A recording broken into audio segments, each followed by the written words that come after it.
시켜. 법대로 해.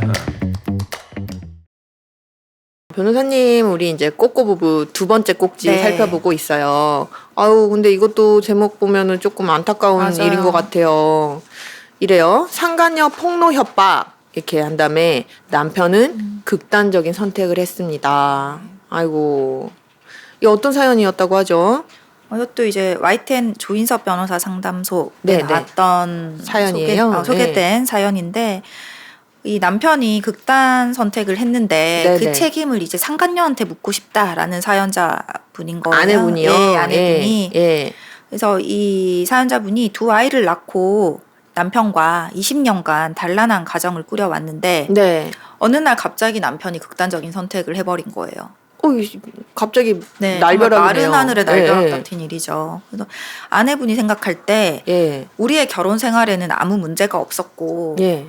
도대체 이 내 남편한테도 이런 선택을 할 만한 이유가 없는데 예. 이해가 안 되니까 예. 이 돌아가신 남편분의 핸드폰을 보게 된 네. 거죠. 그래서 이제 그러다가 충격적인 이제 내막을 알게 됐는데 예. 이 남편에게 오랫동안 사귀어온 상간녀가 있었던 거예요. 아내분은 그거를 까마득하게 전혀 모르셨나 몰랐던 봐요. 거예요. 그리고 이제 남편도 이제 어느 정도 선에선 이제 그만하려고 하셨던 것 같아요. 그만하자라고 네네. 했는데 네. 이 상간녀가 절대 헤어질 수 없다. 아이고. 가족들한테 이 사실 전부 날리겠다라고 협박을 하기 시작한 거죠. 네네. 심지어 사망 당일에도 예. 이 상간녀가 예. 이 사연자분의 집 앞에 찾아와서 남편한테 사진까지 찍어 보내고 어떤 사진인지는 모르지만 예. 사진까지 찍어 보내고 굉장히 강도 높은 협박을 한 거예요.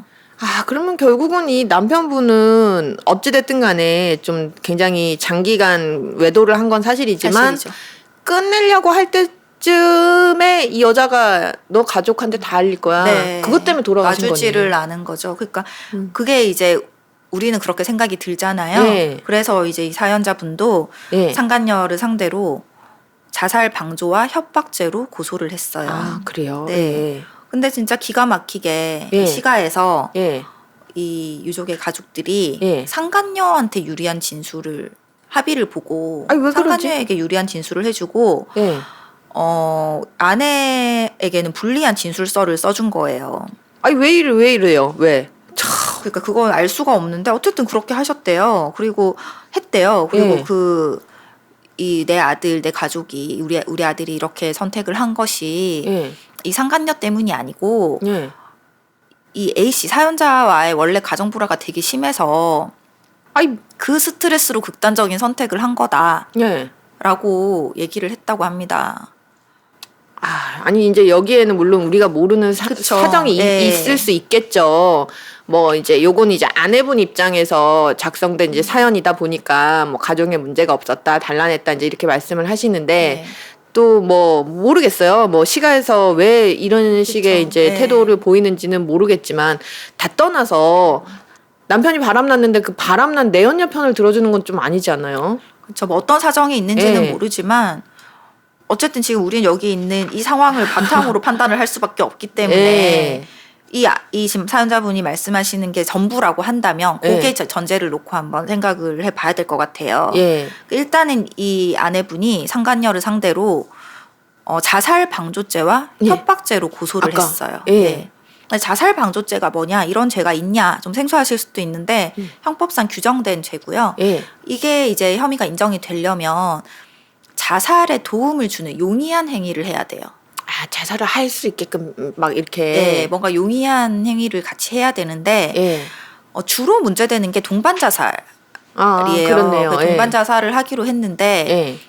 한 명만 죽고 한 명은 살았을 때 이 예. 같이 동반 자살을 하기로 한 예. 생존한 자에게 흔히 많이 물어지는 죄인 거죠. 자살 방조죄가. 예. 근데 만약에 예를 들어서 이 상간녀가 막 괴롭혀요. 예. 내가 너 가족한테 알릴 거야. 너 직장에 내가 다 알릴 거야. 너 사회생활 못하게 할 거야. 막 이렇게 해서 이 남편분이 제발 그만 좀 해라. 내가 너 때문에 정말 못 살겠다. 죽고 싶다. 나 그냥 너 이렇게 하면 나 죽을 거다. 예.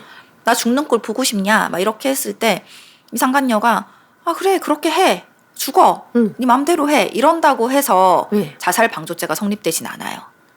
우리 심정적으로는 내가 죽겠다고 얘기하는데도 불구하고 나를 이렇게 계속 그 괴롭히거나 그 원인을 이렇게 제공을 한 거면 네. 죽으라고 한 거나 다름이 없지 이렇게 생각이 들 수 네. 있는데 그렇지만 자살 방조에는 해당이 안 해당되지 되는. 않아요. 아. 근데 이제 이거 협박이 성립이 되냐? 지금 협박으로도 고소를 그쵸. 하셨거든요. 예. 그 협박이라는 거는 형법상의 협박은 예. 일단 해악을 고지를 해야 돼요.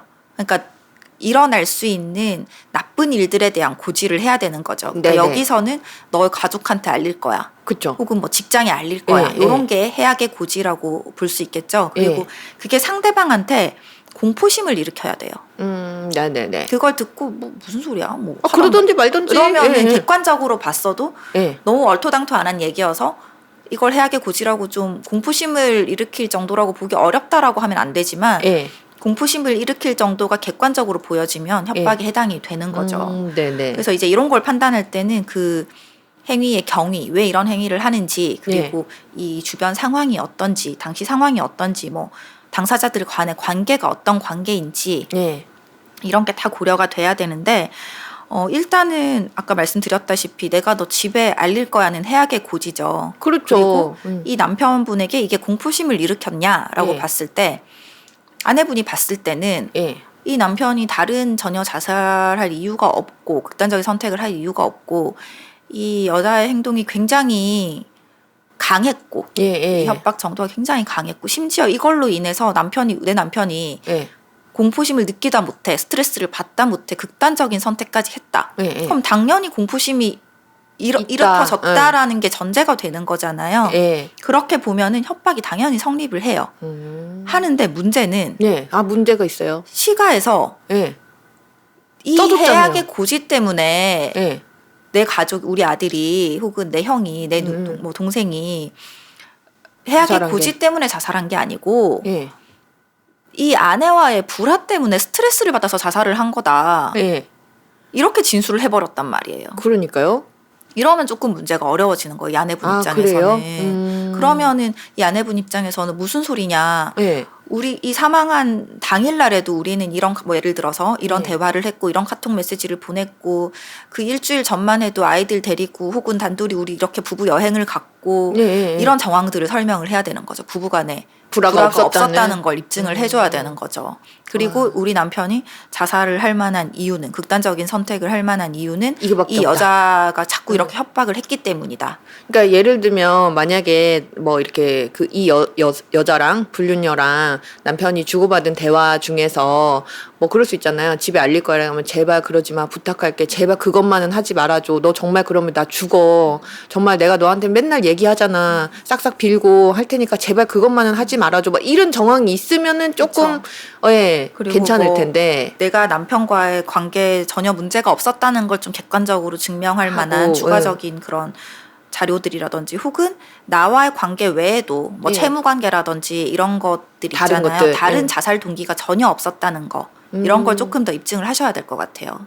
기가 막힌 상황이죠. 지금 그렇죠. 하루아침에 아이들의 아버지 남편을 잃었는데 그렇죠. 잃고 나서야 이 내 남편이 이런 상간자가 있었다는 예. 상간녀가 있었다는 걸 알게 되는 것도 충격인데 그렇죠. 지금 내 가족이 그 여자 편을 그 들어주고 여자 편을 있으니까. 들어서 내가 오히려 나 때문에 죽었다. 죽은 게 아닌 걸 입증을 해야 되는 상황인 거예요. 얼마나 그렇네요. 기가 막힌 상황이죠 이게 진짜. 아이고 참. 그리고 뭐 마지막으로 당연히 이 네. 여자 이 상간녀에게는 상간자 소송 위자료 청구는 당연히 하실 수 아내분이요? 있죠. 예, 이거는 뭐 이걸 할 수 있는 거에 대해서는 이견은 없을 거예요. 예. 불륜을 저지른 네. 이 여자가 심지어 불륜 이 저지른 건 협박의 사실이니까. 내용도 네 아내한테 알릴 거야. 다 알고 있었다는 가족한테 알릴 거잖아요. 거야. 예. 이거기 때문에 당연히 인지를 하고 있었기 때문에 심지어 이 부정한 행위를 종료시키려는데도 불구하고 남편이 예, 예. 이렇게 계속 행위를 지속하려고 했기 때문에 예. 위자료는 당연히 받아들여질 것으로 보입니다. 아유, 참 만약에 이 아내분 사연대로라면 하루아침에 갑자기 남편을 잃으신 거잖아요. 그쵸. 그 충격도 너무 상당할 텐데 가족들은 나 때문에 죽었다라고 하는 그 또 두 번째 충격. 거기에 세 번째 이렇게 이 여자한테 책임을 묻고 싶어서 소송을 제기를 했는데 오히려 내가 나 때문에 죽지 않았다는 거를 막 그러니까요. 입증해야 되는 네. 과정에서 받는 스트레스. 여러모로 너무 힘드실 것 같아요. 어떻게든 그래도 좀 힘을 내시고 네네. 이게 또 잘못을 한 사람이 잘못이 명백하다면 네. 당연히 응당한 처벌을 받도록 해야죠. 아유, 참 예. 맞습니다. 그리고 이제 뭐 어떤 사정인지는 모르겠지만 시댁에서도 조금 뭐 이렇게 좀 원만하게 잘 어찌됐든 간에 이제 남편분은 돌아가셨잖아요. 네. 기천하셨기 때문에 이제 그런 부분들 잘 이렇게 좀 상호 좋지 이게 나쁘게 되지 않고 좀 잘 이렇게 원만하게 처리가 됐으면 좋겠어요. 네. 네. 오늘은 또 이런 안타까운 사연 네. 한번 알아봤습니다. 수고하셨습니다. 수고하셨습니다.